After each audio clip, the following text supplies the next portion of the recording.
நன்றி சொல்லுவேன். அதற்கு முன்பாக தேவாதி தேவனுக்கு நன்றி சொல்லுவேன். உங்களுக்கு அநேக வேலைகள் இருந்தாலும் இந்த சிறியவர்கள் அழைத்த அழைப்பை ஏற்று கொடுத்த சகோதரி போல ஒருவர் கிடைக்க வாய்ப்பில்லை நான் விசுவாசிக்கிறேன். இவர்களெல்லாம் தாய் பெற்றெடுத்தாலும் தாய்க்கு தாயாக இருந்தது எங்களை நன்றாய் எங்களை பராமரித்து எங்களை மெதுவான பிரதியுதரம் உக்கிரத்தையும் தனிக்கும் சொல்லி எங்கள் அக்கா ரொம்ப சாப்பிட்டாங்க. போல பெரிய பிரச்சனை வந்தாங்க. அமைதியாக சைலண்டாக பேசும், அமைதியாக டென்ஷன் ஆகும். இதுவரைக்கும் எங்கள் அக்கா வந்து ப்ரெஷர் இல்லை, சுகர் எல்லாம் ஒரு சர்வசாதாரணமாக அப்படியே அந்த ஒரு பழக்கம் எனக்கு ரொம்ப பிடிச்சது. எதையும் பெருசாக நினச்சி அதை சிந்திச்சு அதையே ஃபீல் பண்ணி அப்படி அந்த மாதிரி கிடையாது. உறவினர்களை விசாரிக்கிற ஒரு குணம், அது உபசரிக்கிற குணம், நன்றாக உபசரிக்கிற ஒரு குணம். சமீபத்தில் நான் ஜோசப் பாலத்தில் ஒரு பாஸ்டர், நல்ல சமாதி சபை தென் மாவட்டங்களுக்கு அவர் தலைவர் இன்றைக்கு இருக்கிறார். அவர் அந்தமானுக்கு ஒரு முறை வந்தபோது அவரை உபசரிக்க ஐயா அவர்கள் பொறுப்பு அதில் கொடுத்துருப்பாங்க. இது எனக்கு தெரியாது. அவர் இங்கே வந்தது ஒரு பொருள். அப்போ என்ன உபசரிச்சாங்க, அவங்க தான் உங்கள் அக்காவா அப்படின்னு சொல்ல கேட்டேன். இது உபசரிக்கிற ஒரு குணம். எல்லாரும் ஓய்வில்லாமல் உழைத்த ஒரு நல்ல சகோதரி சோதரம். கர்த்தருடைய நாமம் சொல்வதாக அந்த அடியில் வாசிக்க வந்து எல்லா உயர்வுகளும் செய்வோம். அவருடைய கடத்தார் நல்ல உழைக்கிறது இறைவனுக்கு நன்றி செய்கிறது. காப்பற்றி சொல்ல எனக்கு தாய்க்கு தாய், தந்தைக்கு தந்தை செல்வத்தை நாங்கள் இழந்துச்சு. மீண்டும் மாறி அந்த சொல்ல கூட பருவத்தில் உலகம் என்று விசுவாசத்தோடு அக்கறாக கூடவே சொல்லப்படுகிறது. நம்முடைய வாழ்க்கைக்கு எனக்கு ரொம்ப பிரயோஜனமாக இருக்குன்னா, சிலர் இருக்கும்போது சிலர் அவருக்கு தெரியாது. சிலர் போகிற பிறகுதான் அவங்க செய்ததான நற்கிரியைகள் செய்ய இல்லையா? ஸோ அதனால் அந்த நற்கிரியைகளுக்காக தான் இந்த சாட்சியை தவிர வேறு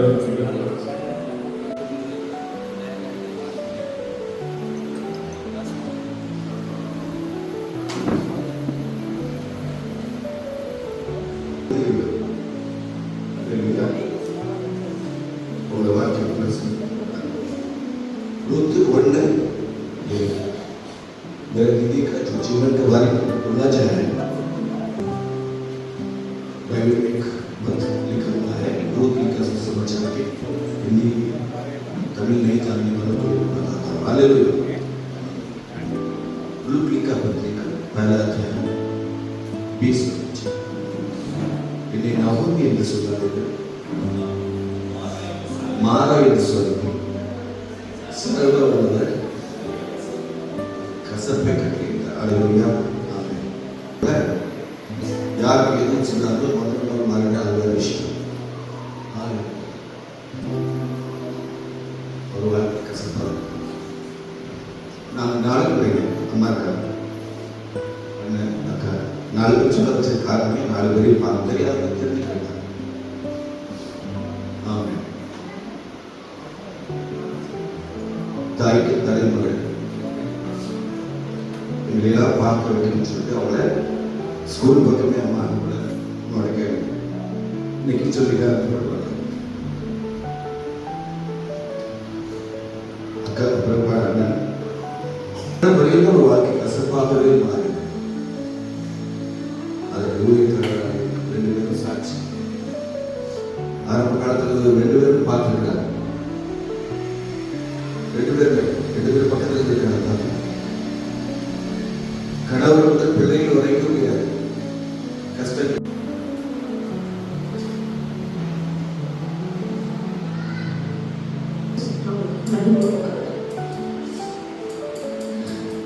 நீங்க ஒரு அம்மாவுக்கு சாட்சி சொல்லுவீங்க சார்.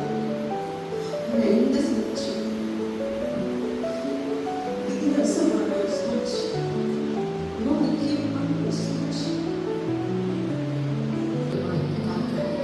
உங்களுக்கு நன்றி சொல்லுங்கள். நாங்கள் நிற்பது அவங்களால தான். அவங்க என்ன இந்த ஜீவனை நன்றி சொல்லுங்கள். வசனத்தை வாசிக்க முடியுங்க.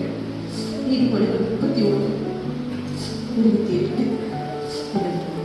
அவள் பிள்ளைகள் எழுதி அவளை வாக்கியவதி இருக்கிறார். அவள் புருஷனும் அவளை பார்த்து, நீங்கள் பெண்கள் குணசாலிகளாய் இருந்துவிட்டு நீயோ அவர்கள் எல்லாருக்கும் மேற்பட்டவள் என்று அவளை புகழீர்கள். சௌந்தரியம் மற்றும் உள்ளது அளவு கட்டற்கு பயன்படுத்த ஸ்திரீயே புகழப்படுவார்.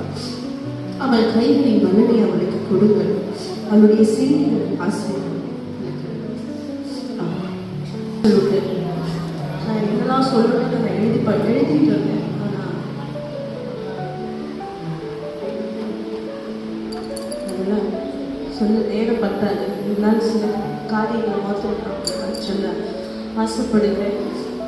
ரட்சிப்புக்கு ஏற்ற பாத்திரமாய் ஆண்டவர் அவங்களை கண்டு அவங்களை ரட்சித்து அவங்களுக்கு குடும்பத்தை கொடுத்து பிள்ளைகளை கொடுத்து சொந்த பந்தங்களை கொடுத்து இன்னைக்கு அவருடைய ராஜ்யத்தில் அவங்களை எடுத்துக்கொண்ட காரியங்களை நன்றி செலுத்துகிறேன். நாங்கள் பெற்றுக்கொண்டு இந்த ரட்சிப்பு அவர்கள் மூலமாய் வந்ததுக்காக நான் நன்றி செலுத்துகிறேன். எங்களை அவங்க வளர்த்த விதம் எல்லாவற்றுக்காக நான் நன்றி செலுத்துகிறேன். ஒரு நாளும் நாங்கள் கஷ்டப்படுறதுலாம் சொல்லணும். ஏன்னா எல்லா கஷ்டத்தையும் அவங்க ஏற்றுக்கிட்டாங்க, எல்லா பாடுகளையும் அவங்க ஏற்றுக்கிட்டாங்க. ஒரு நாள் எங்களை கஷ்டப்பட்டு விடுதலை. நாங்கள் கேட்டதை வாங்கி கொடுக்காம இருந்ததே இல்லை. எல்லாத்தையும் எப்படியாவது கடன்பட்டாவது செய்யணும் அப்படின்னு நினைச்சவங்க ஒரு நாள் எங்களுக்கு எந்த குறையும் வச்சதில்லை. பெற்றதிலிருந்து கடைசி ஜீவன் போகிற வரைக்கும் எல்லாவற்றையும் நேர்த்தியாக எங்களுக்கு செஞ்சாங்க. எங்களை வளர்த்த விதம், எங்களுக்கு ஆண்டவரை அறிமுகப்படுத்தின விதம், கடவுளுக்கு ஏற்ற விதத்தில் எங்களை வளர்த்த விதம் எல்லாவற்றிலும் அவங்களை போல இல்லை, யாரும் சொல்ல முடியாது. தாய்க்கு ஏற்ற உதாரணம் அவங்க. ஒரு தாய் வசனம் சொல்லுது, புத்தியுள்ள ஸ்திரீ நீட்டி கட்டுகிறாள். மனுஷனுடைய நாட்கள் சமாளிக்கும்படி அநேக பரிசுத்தவான்களை கருத்தில் எடுத்துக் கொண்டிருக்கிறார். அநேகருக்கு உலகத்திற்காக நாமும் ஆயத்தப்பட இந்த நாளில் கூட ஒரு சகோதரியாக நம்ம சபையை நேசிக்கிற ஒரு சகோதரி.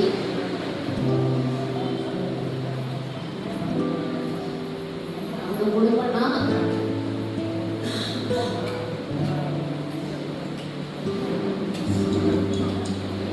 ரொம்ப கஷ்டம். தாமதமாகிவிட்டது. அவை நான் ஒரே ஒரு வசனத்தை மட்டும் வாசித்து நான் இந்த கூட்டத்தை சரியான நேரத்தில் 57ஆம் அதிகாரம் முதல் 2 வசனங்களை நாம் அடிக்கடி வாசித்திருக்கிறோம். அடிக்கடி அதை நாம் பலமுறை படித்திருக்கிறோம். நானும் அந்த வசனங்களை பலமுறை படித்திருக்கிறேன். நான் இன்று அதிகாலையில் நான் இந்த கூட்டத்திற்காக நான் என்ன செய்தியை கொடுக்க வேண்டும் என்று ஜெபம் பண்ணி கொண்டிருக்கும் போது ஆண்டவர் மறுபடியும் எனக்கு இந்த வசனத்தை எனக்கு ஞாபகப்படுத்தினார். அந்த வசனத்துல 2 வசனத்துல 3 காரியங்களை குறித்து தீர்க்கதரிசியின் மூலமாய் உரைக்கப்பட்டிருக்கிற 3 காரியம். ஒன்று நீதிமான், இன்னொன்று புத்திமான், 2வது வசனம் நேர்மையாய். நீதிமான் மடிந்து போகிறான், ஒருவரும் அதை மனதில் வைக்கிறது இல்லை. புத்திமான் எடுத்துக் கொள்ளப்படுகிறான், ஆனாலும் அங்க நீதிமானே புத்திமானே சொல்லிட்டு தீர்க்கதரிசி சொல்ற ஆனாலும் நீதிமான் நீதிமான் எடுத்துக் கொள்ளப்படுகிறான் என்பதை சிந்திப்பார் இல்லை. இப்ப நம்ம சிந்திக்க வேண்டிய ஒரு காலம். இந்த அருமையான சகோதரியினுடைய வயது எனக்கு சரியா தெரியல. அவங்க மரிக்கக்கூடிய வயதா என்றால் இல்லை. அவங்க மரிக்கக்கூடிய வயதா என்றால் இல்லை. ஆனால் கர்த்தர் சொல்றாரு நமக்கு அவங்க எல்லாம் முந்திட்டாங்க. அவங்க எல்லாம் நீதிமான்கள், பரிசுத்தவான்கள் பட்டியல் அவங்க எல்லாம் போயிட்டாங்க, மாற்றப்பட்டிருக்காரு. நீதிமான் எடுத்துக்கொள்ளப்பட்டார். கர்த்தர் பார்த்தார் அவங்க பட்ட பிரயாசங்கள், அவங்க பட்ட வேதனைகள். விசுவாசத்தினாலே நீதிமான் ஆகிறான். 2 இயேசுவின் ரத்தத்தினாலே நீதிமானாய் மாறுகிறான். 3 கீழ்ப்படிதலினாலே நீதிமானாய் மாறுகிறான். இயேசு கீழ்ப்படிதல் போல. சோ இந்த 3 விஷயமும் இவர்கிட்ட இருந்தது என்பதை இந்த சபையின் ஊழியர் என்கிற முறையில என்ன ஆணித்தரமாய் சொல்ல முடியும். அவங்க ரட்சிக்கப்பட்டவங்க, ஞானஸ்நானம் பெற்றவங்க. எலிசபெத் சொன்னது மாதிரி அவங்க அம்மா அவங்க தம்பி சொன்னாங்கல்ல, எங்களுக்காக ஸ்கூலுக்கு போகல. ஆனா அவங்க கிட்ட கேளுங்க, வசனம் அழகா வசனம் சொல்லுவாங்க. அவங்க வீட்டுல எல்லாத்தையும் சொல்லுவாங்க. அவங்க வீட்டுல இருக்கிற ஒவ்வொருவருக்கும் ஒவ்வொரு தானம் இருக்கு. அவங்க வீட்டுல இருக்கிற எல்லாருக்குமே ஒவ்வொரு தானத்தை கர்த்தர் கொடுத்திருக்கிறாரு. மோசஸுக்கு ஒரு தானத்தை கொடுத்திருக்கிறாரு, சார்லஸுக்கு ஒரு தானத்தை கொடுத்திருக்காங்க, அப்பாவுக்கு ஒரு தானத்தை கொடுத்திருக்கிறாரு, ரமேஷுக்கு ஒரு தானத்தை கொடுத்திருக்கிறாரு, எலிசபெத்துக்கு ஒரு தானம், எல்லாருக்குமே ஒவ்வொரு தானத்தை இருக்கு. ஆனா அவங்க அம்மாவுக்கு படிக்க தெரியாது. ஆனா அழகா பாடுவாங்க. அவங்கள மாதிரி பாடல் சத்தம் பாட பெருமான்ஸ் பாட்டெல்லாம் மைக்கேல் பிரதர் கூட தோத்து போய்வார். அவங்க கிட்ட பாட்டு போடுனா போட்டி வச்சா மைக்கேல் பிரதர் கூட தோத்து அழகா பாடுவாங்க. நல்ல அருமையா பாடுற ஒரு சகோதரி. அதே மாதிரி ஆராதனை, அவங்க உயிரோடு இருக்கிற நாட்கள்ல ஆராதனை ஒரு நாள் முடக்கிறதே கிடையாது. எல்லா வாரமும் கர்த்தரை ஆராதிக்க சகோதரி பிரதர் இருக்காரு. அவங்கள காலையில எந்திரிச்சு அவங்க டியூட்டிக்கு போறதுக்கு முன்னால அவருக்கு எல்லாம் காலையில டீ போட்டு கொடுத்துருவாங்க. 7 மணி எந்திரிக்கிறாள். நான் அன்னைக்கு அதுதான் சொன்னேன், அவங்கள மாதிரி நீட்னஸா இருக்கிறவங்கள நீங்க யாரும் பார்க்கவே முடியாது. இப்பதான் இந்த வீடு, அந்த தத்தா பில்டிங், பழைய பில்டிங்ல இந்த கிறிஸ்துமஸ் நாட்கள்ல பாத்தீங்கன்னா வீடு அவ்வளவு அழகா வச்சிருப்பாங்க. வீட்டுக்குள்ள ஏறினாலே அப்படியே இருக்கும். டியூட்டி முடிஞ்சு வருவாங்க, வரும்போது விளக்குமாறு தான் வரும். அவ்வளவு சுத்தம் பண்ணாங்க. இந்த பிள்ளைகளுடைய துணியெல்லாம் காலையில போட்டுக்க சண்டைய டியூட்டிக்கு போயிட்டு வரும்போது பார்த்தா காணாது, எடுத்து துவைச்சிட்டு இருப்பாங்க. துணி அவங்க வீட்டுல நீங்க பார்க்கவே முடியாது. அவ்வளவு அழகா வச்சிருப்பாங்க வீட்டை. ஏன்னா இயேசுதான் அந்த வீட்டுல இருக்கிறார். அதுதான் மெயினை தவிர வேற ஒண்ணுமே இல்லை. அப்படி அழகா வீட்டை சுத்தமா வச்சிருப்பாங்க. அப்படி கணவருக்கு செய்ய வேண்டிய எல்லா காரியங்களையும் சரியா செய்வாங்க. ஒவ்வொரு பிள்ளைகளும் சிறு பிள்ளைகள் முதல் பெரியவரையும் ஒவ்வொரு அறிவியலாளர்களுமே